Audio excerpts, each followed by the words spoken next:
At ngayon magre-rate tayo na Tapsihan! So ngayon dito tayo sa Caloocan. At dito tayo sa Tapa ni Mama. Ayan pare, mahilig ka ba sa Tapsi? Siyempre. Uy, ang tagal. So ngayon ang i-rate natin yung lasa and yung presyo. Okay, dito tayo sa loob. I-reserve to para sa atin. Ganun, tayo lang nandito. Bossing, pitong Tapsilog. Sino si Mama? Tapa ni Mama. Sino si Mama? Ito lang ba ang branch nyo? Dati nagkaroon ng Tapa ni Papa. Papa naman. So pamilya siya guys. So ngayon, ito na lang yung branch na to. Ito si na Mama lang na lang. branch, si Ang Mama natitirang nakatayo. Yan yung Tapa ni Mama. Uy, yan na si Mama. Uy, nasa kawali.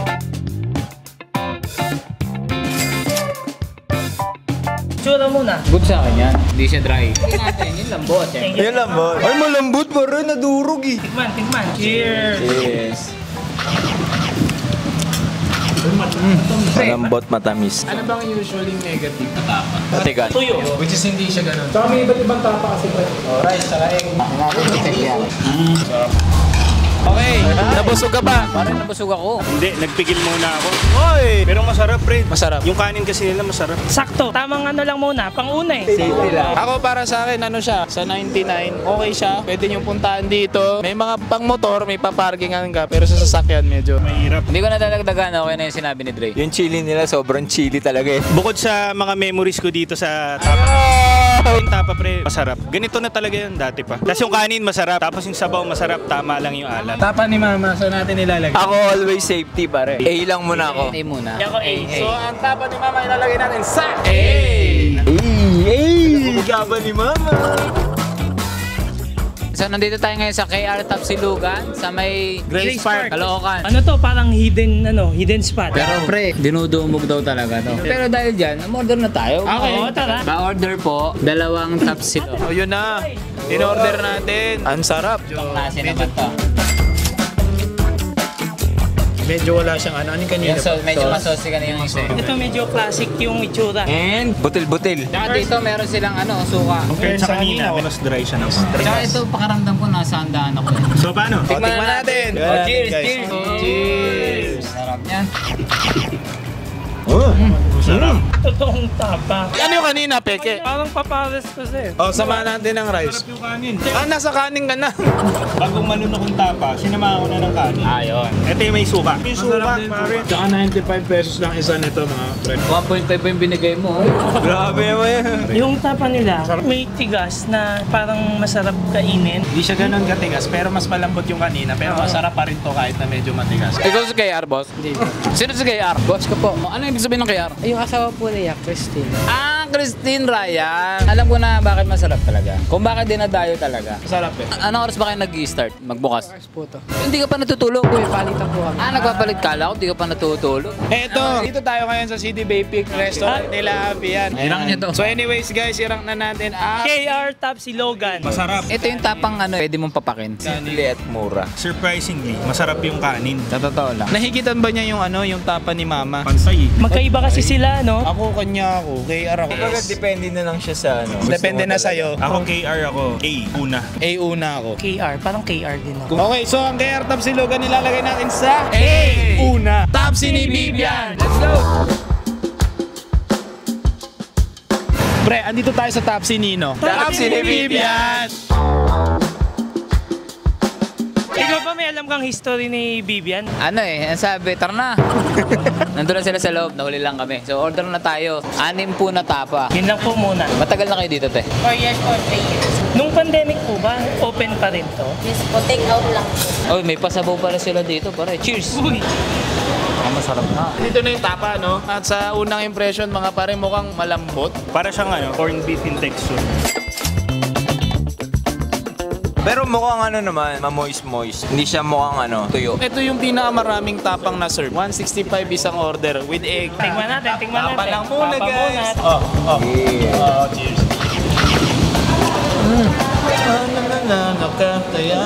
Uy, napakanta. Parang nga, corn beef nga. Lagyan natin ng kanin. Doon mo kasi masasabing masarap ang Tapsilog pag nag-combine na. Sarap yung kanin. Gusto ko yung tapa nila. Ibang-iba to sa unang kinain natin na dalawa. Ang sarap niya sa bibig. Tama lang yung tamis niya, tapos yung alat. Tapos yung itlog, well seasoned. Parang corn beef lang eh. Oo, parang ganun din eh. Masarap siya pero medyo tumatabla dun sa tapa ni Mama. At ito, nakakain na tayo sa Tapsi ni Bibian. KR pa rin ako sa A, pre. Pero hindi ko pa alam kung anong letter to kayo. Nung una, sarapan talaga ako. Nung nawala na yung kanin, medyo naumay ako. Dapat ano sa akin to S eh. Nasa A na lang siya. Pero pangatlo. Pero in fairness, iba sila ng luto, lasa. Ang ano lang kasi, ang sebo. Naumay ako eh. Masarap siya. May umay factor Umay lang. Tapos okay din naman yung tapa pero mas nagustuhan ko lang talaga yung tapa rin nung dalawa. Para sa akin, ano lang siya. A, dulo. A dulo ako. A dulo ako din A dulo. Ako B. Wala eh, dulo na kayo. Gusto niya lang maiba. Eh ako nagbago din yung taste ko kanina eh. Dapat S to eh. So ang Tapsi ni Bibian ilalagay natin sa A pangatlo. So, nandito tayo ngayon sa loob. Ganda ng loob ah. Minsan tapa. Silang laman. Ang maganda dito, may mga variation sila ng tapa. Kuya, dalawa na lang na order nito. Classic Tapa King. Yes. 210 isa. So si Tapa King pala since 1987 pa. Saan ang unang Tapa King, kuya? Sa Gallardo Street po sa Makati. May idea ka, kuya, ilan na ang Tapa King ngayon? Siguro mga 100 stores na. Mayroon na din po kami mga International. Ayos. At ito na ang ating in-order na Tapsilog from Ang bilis. Tapa King. Ang bilis pa rin. Mabilis pa rin. Plus points na kagad sa akin to. Eh, tsara eh. Tsaka pre, may ready ng suka. Hindi ka na magtitimpla. So dry ito, wala masyadong sabaw. Ang KR kasi prito eh. Ito, prita. So paano? Tapa muna. Tapa muna. Cheers. Bet ko to. Bet ko yung gantong tapa eh. Kasi nakalagay authentic Tapa. Yan yung sinasabi ko sa inyo. Siyempre yung rice factor din yun. Yung hinahanap kong tapa, ito na. Kulang lang sa seasoning pa. Nanalo sa akin yung tapa na ito. Hindi kasi ako mahilig talaga sa matamis. Ako wala akong preference pero masarap. At ito, naubos na natin ang tapang. Uy, ba't nasa S na?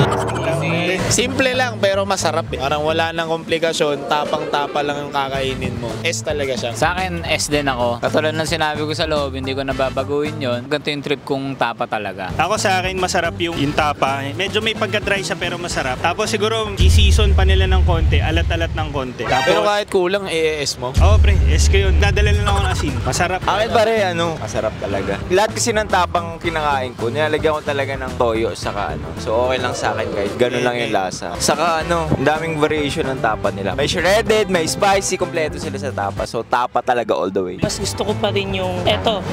Hindi ko siya masyadong nagustuhan sa lasa. Pero bakang-baka yung lasa. Kung ako, pwedeng dulo A to B. Dulo yan, baba. Oo. So ang tapang ilalagay natin sa S! Una. Dikit mo na yan, Migo. So saan ang next natin? Ang nag-iisang Rodix! Ano ma'am, pa-order kami, dalawang Tapsilog. Tapsilog. Gano'n nakatagal to, madam? 49 po lang simula yung Sino po si Rodix? pinag-combine lang po kasi yung pangalan sir. At ito na, dumating na. Mabilis lang ang serving dito. Kakaupo ko lang eh. Ako medyo familiar na ako sa Rodix eh. Kasi pag madalas ka sa UP, Hindi nagbabago yung tapa nila. Tapa nila, ganun pa rin. Shredded. Kung baga consistent sila sa itsura ng Tapa. tapa. Nakatikman na natin to. Cheers. Teka lang, wala pa Pa. Sarap talaga. With rice. Kung mag-ito tapa, mag-iba. Sarap to, may kanin. Ay, parang di na siya tapa. Parang ibang na siya, ibang luto. So kung budget kayo, Rodix talaga. At ang Rodix Oy. naman ay na-rate natin. So anyway, masasabi ko lang, masarap pa rin. Para siyang naiba sa lahat ng kinain natin dahil sa shredded siya. Tapos, iba rin yung style niya nung presentation. Patong-patong na. Saka nasa siya boat plate eh. Mukha tuloy sobrang andami nung tapa. Pero parang mabibitin pa ako. Ako hindi. Yung sa lasa, naiiba nga siya sa lahat. Parang sa akin siya yung pinaka-best. Unique kasi. Yung apat na natikman namin, may something na similarity na tapa talaga. Pero ito, tapa to with that twist. Rank ko siya sa iunahan. Masarap siya, oo, pero parang ang ano siya KR or ano. Pero mag-Rodix na lang ako kasi Rodix kasi matagal na Na-maintain yung lasa nung dati hanggang ngayon. Nasa boundary ako ng S tsaka A. Ako mas lamang ako sa kanya kaysa kay Tapa King. Ay, no. Ako, tapaking ako eh. Tapaking din ako. Iba eh. Shredded siya. Mag-aaway muna kami, wait lang ha. Kung sa lasa't lasa lang, wala na tayong ano doon, wala nang kakaiba, wala nang ganon. Hindi kaya lasa pare, Rodix. Sabi niya kanina, wala kasi kahalat dito sa lasa ngayon. Hindi ka authentic. Ang lungkot. So, Rodix, ilalagay natin sa pangalawa. O, yan. So, guys, kung nagustuhan nyo pa to at gusto nyo pang mag-rank kami ng tumaas sa blood pressure namin, mag-subscribe kayo. Huwag nyo kakalimutan i-share to, i-like at i-share nyo sa mga friends nyo. Kung may mga gusto pa kayong i-recommend, i-comment nyo below, open ang comment section. At healthy discussion. Tingnan nyo.